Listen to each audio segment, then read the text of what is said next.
Mama. Bakit? Late ka eh. Naku, Pao, ano ba to? Di ba niya alam na ayaw ko ng late? O bakit? Ewan ko din ito lang bakit. Si brother Palagi ba siyang late? Hindi mo ganang attitude yun pag artista ka ha. Sa taping, ganyan ka din. Prima donna ka.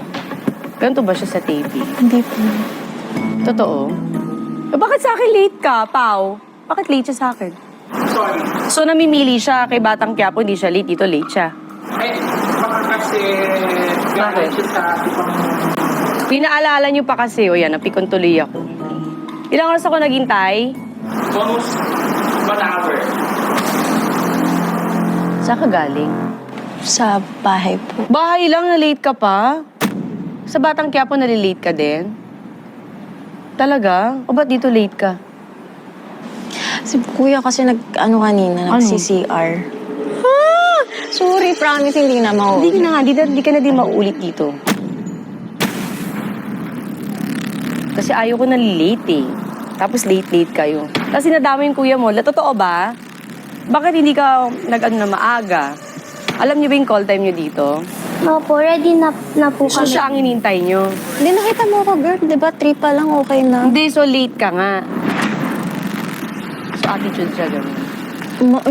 Dito lang. Eh, ba't dito attitude ka sa akin? Ba't ka na late? Pinaghintay mo. Alam mo, walang nagpapahintay sa akin dito. Tapos ikaw late ka.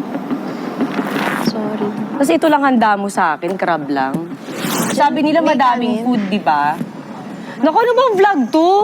Kakaloka, ano puchi-puchi. Ano ba to? Pao. Sorry.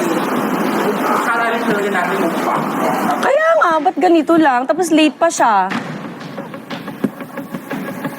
Ayoko huwag na ito palabas ha. Naiirita ako. Opo. Diba? Kahit di mo promote yung rewind, wag na lang. Ha? Opo. O ba't naiiyak ka?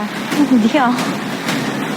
Nakakainis pa. Gawin mo magandang setup nito kasi nag-effort ako. Pumunta ako sa mall, di ba? Ang dami kong kailangan asikasuhin. Kasi naman yan, paulan na. Jeff, cut mo na. Huwag yung ilabas to ha. Di ako natutuwa sa inyo. Ano to? Ikapasok ko na tayo sa loob. Kakairita. Sorry. Hindi, sabi nyo kasi ganyan eh. Tapos ko effort ako. Yung mga anak ko dito naghihintay tapos ganyan yan. Kuya, Alis na kayo dito. Jen, likit mo na. Ano to? Sorry. Cut niyo muna sandali.